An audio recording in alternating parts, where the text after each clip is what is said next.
The agenda for the Williamson County Commissioners Court Tuesday was fairly large. What wasn't on the agenda was whether or not Halloween will be canceled because of the pandemic. No, I'm not worried that I'm going to have to shut Halloween down because I trust our people. But trust only goes so far, and County Judge Bill Gravel warns a spike in cases of COVID-19 could force his hand. But I would just encourage all of our area residents, be responsible today with appropriate social distancing and wearing a mask. Our kids need something positive. So do businesses. On the town square, several stores have already set up displays for fall and Halloween. Losing Halloween would be a hard economic hit, and explaining why the holiday had to be canceled to a child like 2-year-old Ryder Knock, well, that wouldn't be easy. What's the favorite part of Halloween for you? Candy. Monica Lukes told me her 10-year-old son is already dealing with a costume dilemma. Yeah, he was asking me what he was going to be this year for Halloween. Are you going to do Halloween? I don't know. I don't know if our community is going to do it. How would we do it? There's no doubt that trick-or-treating during a pandemic will look much different than last year.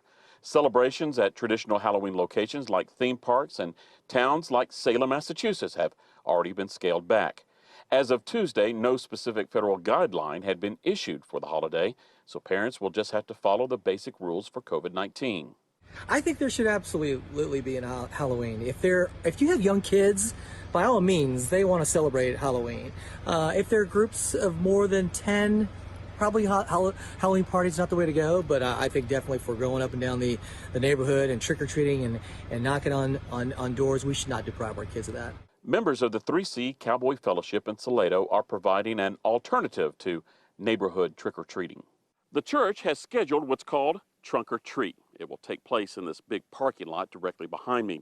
What's going to happen is that they'll bring in a lot of cars loaded with candy, space them out, pop the trunks, and let the kids move from car to car to car, collecting their candy.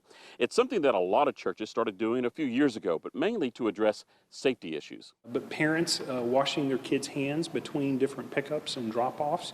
And I think a good parent, cleaning those candies up when the kiddos come home, I think works really well. I think the traditional Halloween parties, though, of dressing up probably would be unwise this year. Failing to comply with basic safety guidelines could result in no treats for kids like Ryder, and that would be the worst kind of trick. So you're going to get a lot of candy this year, maybe? Sure. Sure.